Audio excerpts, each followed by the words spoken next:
जलाशय सूखने के बाद यहां दबा बरसों का इतिहास सामने आया है। दरअसल गोंदली जलाशय में मंदिर मिला है जो 250 साल पुराना है। इसके अलावा कुआं और अन्य प्राचीन काल चीजें मिली हैं। अब यह मंदिर जिलेवासियों की आस्था का केंद्र बना हुआ है।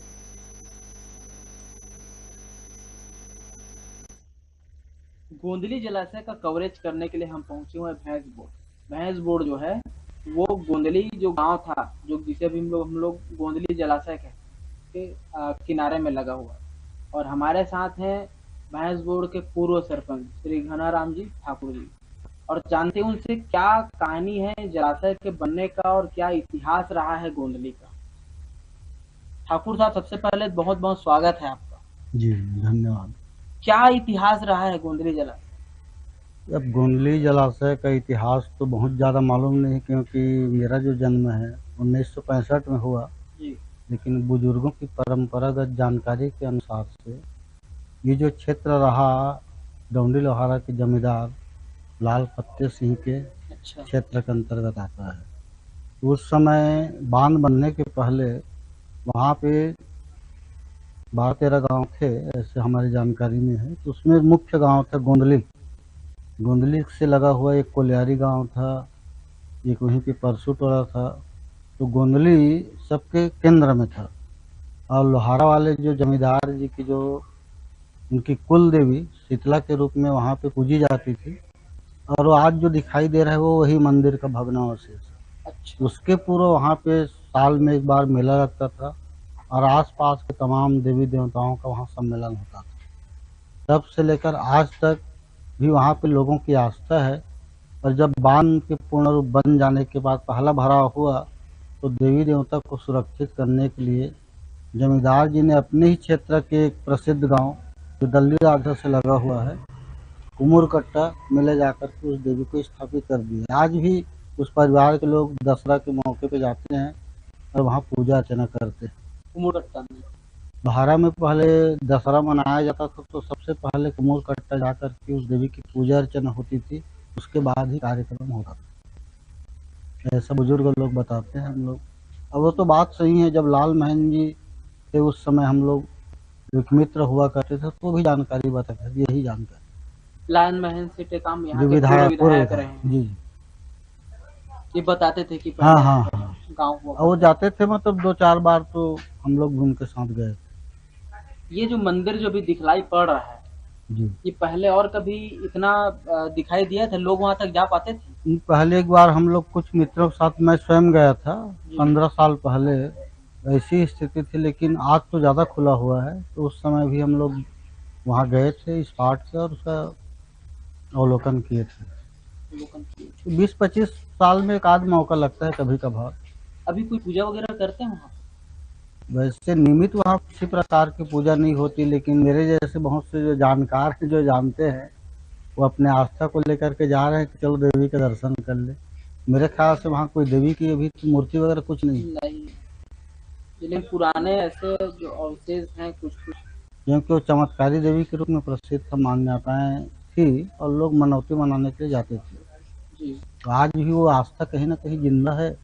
तो हम लगभग पहुंच ही गए और ये देखिए दर्शन करने वाले जो लोग हैं ये कोई कार में तो कोई बाइक में यहाँ तक पहुंच ही रहा है। हम बालोद से पहुंचे, यहाँ पर लगभग 25 से 26 किलोमीटर हम लोगों को पड़ा होगा जो डिस्टेंस है।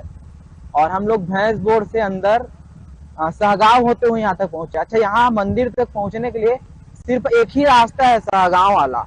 इसके अलावा आप इधर उधर से अगर आना चाहेंगे जैसे बैहा कुआं या फिर तरौद होकर अगर आना चाहेंगे तो आप यहाँ तक नहीं पहुंच पाएंगे, क्योंकि यहाँ तक आने का सिर्फ और सिर्फ एकमात्र रास्ता है और वो है सहगांव होकर पहुंचने का।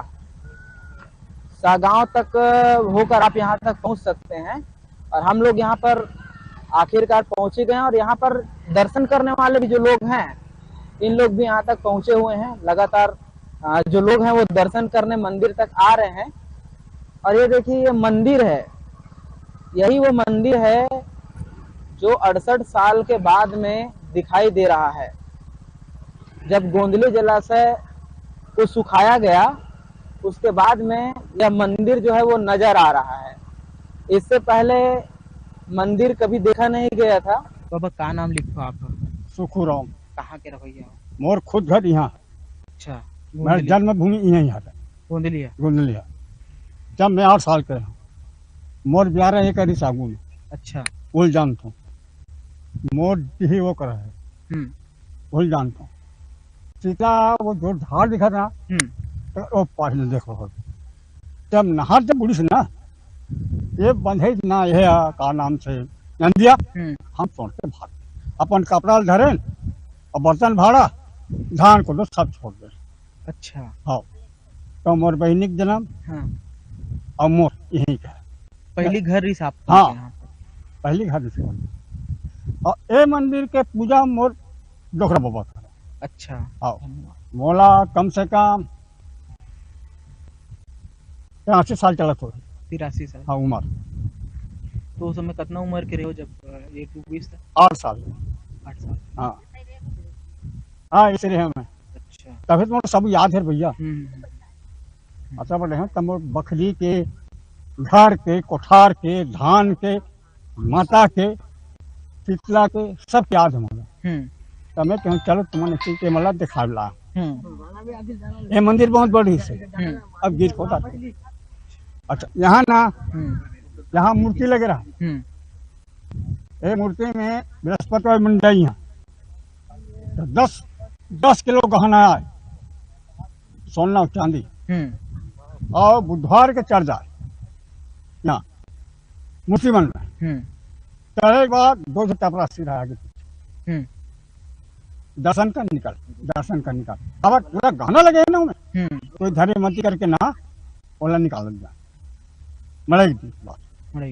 एक कुआं है, राजा बैठ के नहाए, और वो राजा 2 भावर घूमे, और राजा ना सिक्का पैसा छीते चांदी का, घोड़ा चढ़ रहा है वहाँ, और वो आगे पैसा छीते। अब लेके आदमी नहीं, तो वहां से निकले ना, एक गाँव वाला बिहार कुआं वाला ये कर कुआं, और पथरा है कि नहीं देखे हाँ, पर हम दोनों से छूट जाओ पथरा, अति बड़े पथरा, उसमें नहाए राजा बैठ।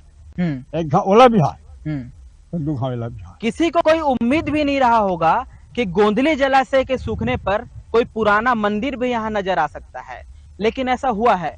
बालोद के गोंदली जलाशय के सूखने पर यहाँ दबा हुआ वर्षों पुराना इतिहास बाहर आ चुका है।